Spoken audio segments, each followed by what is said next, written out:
안녕하십니까. 권영서 목사입니다.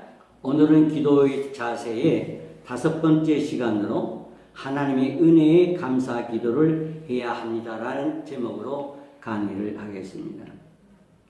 하나님은 출애굽기 23장 15절에서 이스라엘 백성에게 너는 무교병의 절기를 지키라. 내가 네게 명한 대로 아비보를 정한 때에 7일 동안 무교병을 먹을지니라.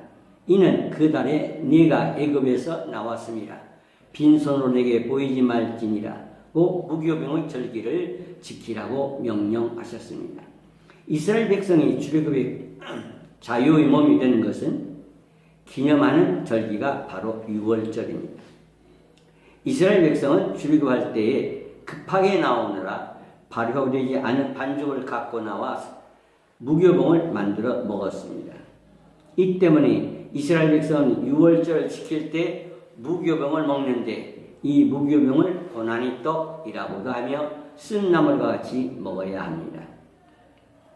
태양력이 3, 4월에 해당하는 달을 하나님이 유대인의 엑소더스 즉 탈출을 기념하기 위해 유대인이 정월인 아비벌로 정하셨습니다. 이 아비벌에 해당하는 무교절에 하나님께 나오는 모든 유대인들은 빈손으로 나오지 말고 애굽에서 탈출하게 하신 하나님께 감사하는 예물을 가지고 오라는 출애굽기 말씀에 따라 신약시대 성도들도 죄로 인한 죽음에서 살려주심에 감사하는 마음으로 하나님께 감사의 예물을 드려야 합니다. 감사는 예배의 출발점입니다. 광야에서 하나님이 낮에는 구름 기둥을 지키시고 밤에는 불 기둥을 지키시며 아침에는 만나를 주시고 저녁에는 메추라기를 주시며 40년 동안 옷과 신발이 헤어지지 않는 기적으로 인도하셨지만 감사하지 않은 사람은 날마다 하나님을 원망하다 광야에서 죽은 이스라엘 백성과 같은 사람입니다. 신앙의 무형도인 성막문에 들어서서 제일 먼저 만나는 것이 바로 번제단입니다. 이 번제단은 구약시대에 죄를 회개하는 번제물을 드리는 제단이기도 하지만 하나님께 감사의 제물을 바치는 제단이기도 합니다. 감사를 뜻하는 히브리어 야다는 고백하다는 의미를 가지고 있습니다.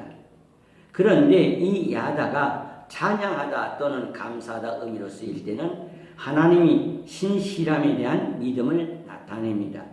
그래서 감사하다라는 단어에는 하나님이 내게 베푸신 은혜에 대해 감사하는 것뿐만 아니라 내 믿음의 기도에 응답을 주시옵소서라는 의미가 들어있습니다. 그러므로 빌립보서 4장 6절에 바울은 너희 구할 것을 감사함으로 구하라고 말씀합니다. 또 시편 기자는 50편 14절 15절에 하나님께 감사의 제사를 드리고 하나님께 소원한 것을 갚고 하나님께 기도할 때 하나님이 그를 건지시고 하나님을 영화롭게 하신다고 말씀합니다.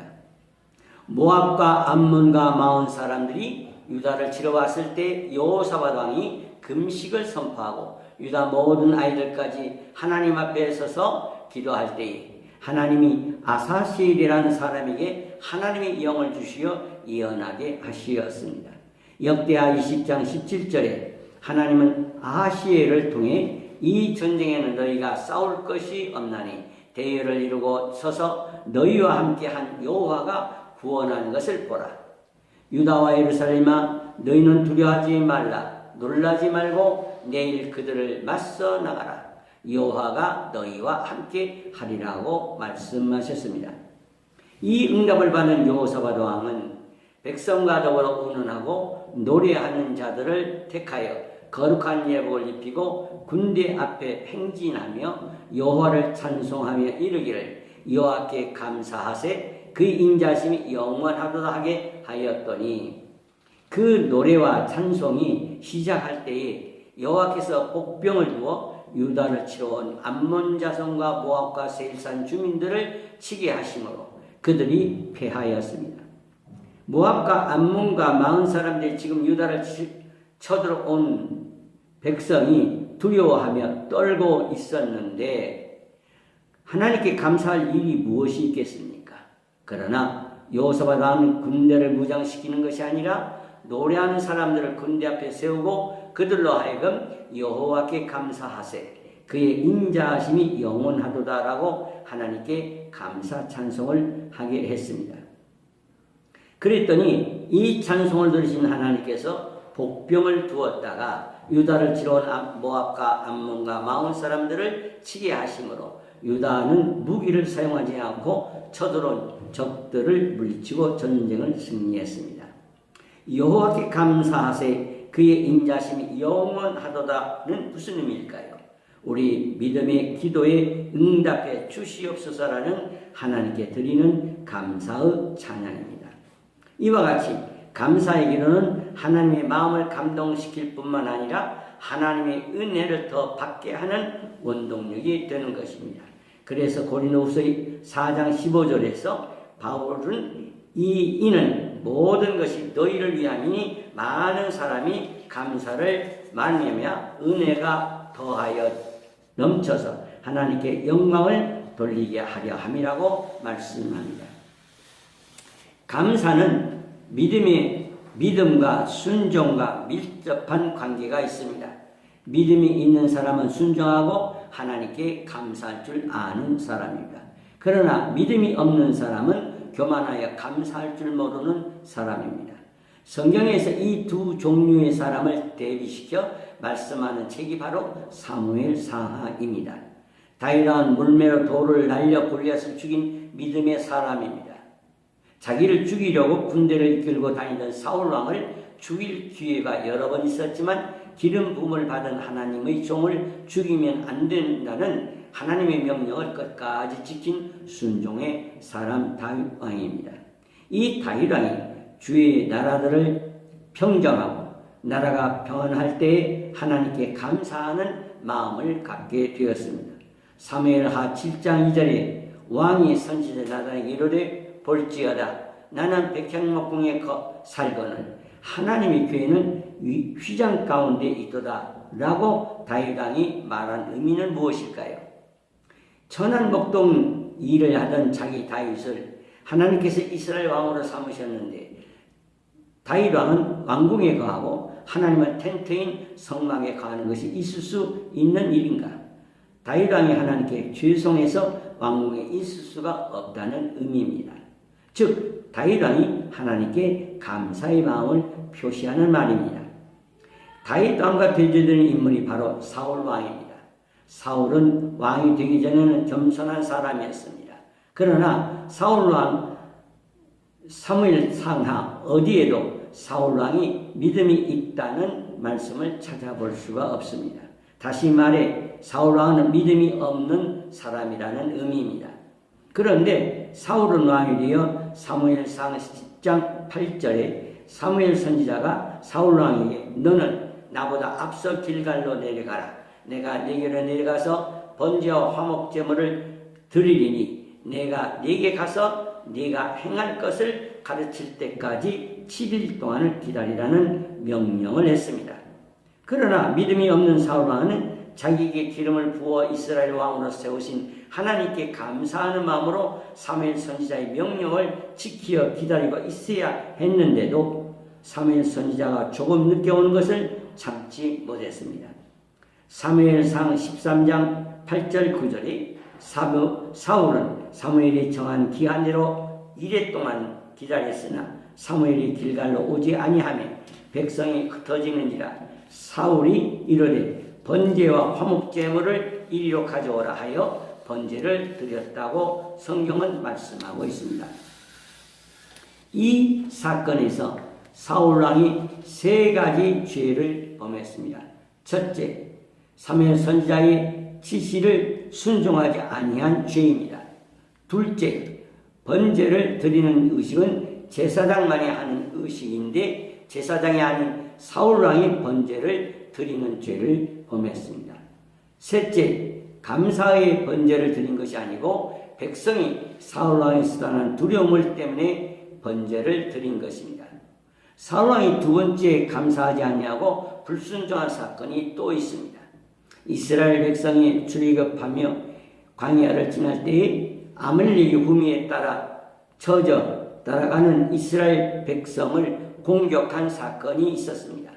하나님은 이 사건을 기억하시고 사무엘 선지자를 통해 사울 왕에게 지금 가서 아말렉을 쳐서 그들의 모든 소유를 남기지 말고 진멸을 하되 남녀와 노소와 젖먹이는 아이와 우양과 낙타와 나귀를 죽이라고 명령하셨습니다.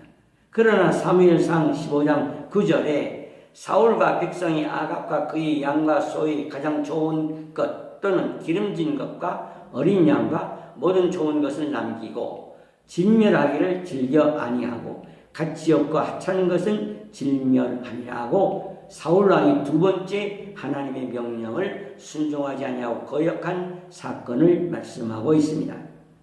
이 사건으로 인해 사울왕은 사무엘 선지자로부터 사무엘상 13장, 15장, 19절 어찌하여 왕이 여호와의 목소리를 청종하지 아니하고 탈취하기만 급하여 하나님께서 악하게 여기시는 일을 행하셨나이까. 또 계속해서 22절서 23절에 사무엘이 이르되 여호와께서 번제와 다른 제사를 그의 목소리를 정정하는 것을 좋아하신 같이 좋아하시겠습니까? 순종이 제사보다 낫고 듣는 것이 순양의 기름보다 나으니 이는 거역하는 것은 점치는 죄와 같고 완고하는 것은 사신 우상에게 절하는 죄와 같음이라. 왕이 여호와의 말씀을 버렸으므로 여호와께서도 왕을 버려 왕이 되지 못하게 하셨나이다 라고 사무엘 선지자가 사울 왕을 책망하였습니다. 믿음이 없어 하나님 말씀에 불순종한 사울 왕은 사무엘상 15장 12절에 사무엘이 사울을 만나려고 아침 일찍이 일어났더니 어떤 사람이 사무엘에게 말하여 이르되 사울이 갈멜에 이르러 자기를 위하여 기념비를 세우고 발길을 돌려 길갈로 내려갔다는 말씀에서 하나님의 말씀에 순종하지 아니하면서도 사울 왕은 자기를 나타내는 기념비를 세운 교만한 사람이었습니다. 다윗 왕과 사울 왕을 비교해 볼 때 믿음은 순종을 낳고 순종은 감사를 낳습니다. 그러나 불신앙은 교만을 낳고 교만은 은혜를 잊게 하여 감사하지 않습니다.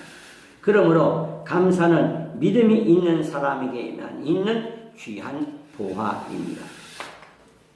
기독교의 감사는 우리의 삶 속에서 일반적으로 쓰이는 감사와 다른 영적인 의미가 담겨 있습니다. 말라기 3장 10절에 만군의 여호와가 이르노라 너희의 온전한 11조를 창고에 들여 나의 집에 양식이 있게 하고 그것으로 나를 시험하여 내가 하늘 문을 열고 너희의 복을 쌓을 곳이 없도록 붙지 아니하나 보라고 말씀하십니다. 11조의 의미는 하나님이 우리의 삶을 지키시고 축복하여 삶에 필요한 물질을 주심에 대한 감사의 표시로 소득의 10의 1을 하나님께 드리는 것이 11조입니다. 그런데 감사하는 마음이 없는데도 억지로라도 이 감사의 11조를 하나님께 드리면 하나님이 하늘의 문을 여신다고 말씀하십니다. 억지로 하는 감사의 11조가 하늘의 문을 연다니 감사의 위력이 얼마나 큽니까? 기독교의 감사는 이렇게 위대한 능력이 있습니다. 하나님께 감사하는 기독교의 감사는 영적 능력이 있습니다. 성도들이 하나님께 드리는 감사는 하나님을 기쁘시게 하여 하나님으로 하여금 하늘문을 열고 기적을 행하시게 하는 능력이 있습니다. 성도님들에게 예배와 기도와 찬양과 감사 이 네 가지는 삶 속에서 항상 없어서는 안 되는 절대적인 신앙의 고백이며 방법입니다. 기독교에서 예배와 기도와 찬양과 감사는 영적인 능력이 있는 단어들입니다. 성도님들이 하나님께 개인적으로 예배와 기도와 찬양과 감사를 드릴 때에 하나님은 성도들의 삶 속에서 하늘의 기적을 행하십니다. 그러므로 모든 성도들은 기도하면서 하나님께 반드시 감사를 올려드려 하나님께서 성도님들 삶 속에서 행하시는 축복의 기적을 체험하는 성도들이 되시기를 주님의 이름으로 축복합니다. 오늘의 말씀은 떠나는 마귀 돕는 천사 측에서 발췌한 말씀입니다.